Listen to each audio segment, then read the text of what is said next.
260 দাম উঠছে, 2,60,000 টাকা দাম উঠছে। মাত্র কয়েকদিন পর ঈদুল আজহা। এরই মধ্যে চট্টগ্রামের ফটিকছড়ির বিভিন্ন বাজারগুলিতে জমে উঠেছে জমজমাট গরু বেচাকিনা।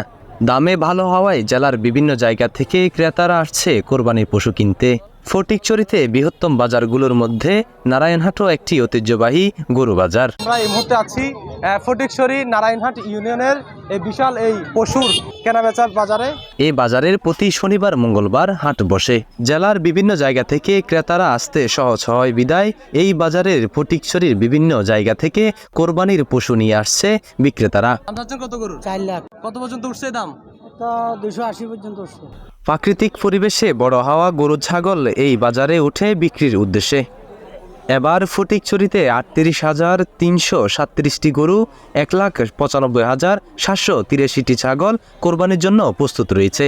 এই বছর চট্টগ্রামে 14টি উপজেলার মধ্যে ফটিকছড়িতে সবচেয়ে বেশি ছাগল রয়েছে।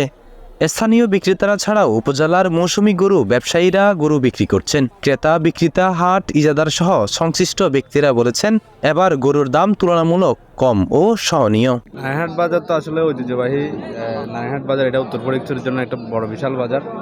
তো এই বাজারে তুলনামূলকভাবে অনেক গরু উঠে, অনেক বড় গরু, ছোটো গরু, মাঝারি গরু। অনেক ক্রেতারা দক্ষিণ ফটিকছড়ি থেকে এবং দক্ষিণ শহর থেকে অনেক ক্রেতারা এখানে আসেন। মানে প্রতি বছরের নিয়ে এই বছরও কিন্তু বাইরের ক্রেতাই বেশি এখানে, এবং লোকাল যারা আছেন নারায়ণহাট ইউনিয়ন তো এটা বিশাল ইউনিয়ন একটা, বিভিন্ন ইয়া থেকে দূর দূরান্ত থেকে মানুষ আসে, বিভিন্ন ইউনিয়নের প্রত্যন্ত অঞ্চল থেকে মানুষ আসে কোরবানির গরু কেনার জন্য। আপনাদের এই গরুর দাম চাচ্ছেন কত? আমরা 3 লক্ষ টাকা চাইতেছি। এই গরুর দাম 3 লক্ষ টাকা। কত মন গোস্ত আশা করছেন আপনারা? 10 মন। 10 মন হবে? 10 মন হবে। কত পর্যন্ত দাম উঠছে আজকের এই বাজারে? 260 দাম উঠছে, 2,60,000 টাকা দাম উঠছে। কত হলে ছেড়ে দেওয়ার চিন্তা ভাবনা আছে? আমরা 3 লক্ষ টাকা হলে আমরা ছেড়ে দেবো আর কি। 3 লাখ হলে ছেড়ে দিবেন।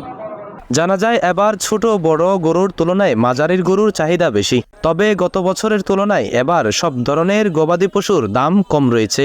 ক্রেতা বিক্রেতা উভয় পক্ষের দাম নিয়ে সন্তুষ্ট। মোহাম্মদ ইয়াসিন, বাংলাধারা, ফটিকছড়ি।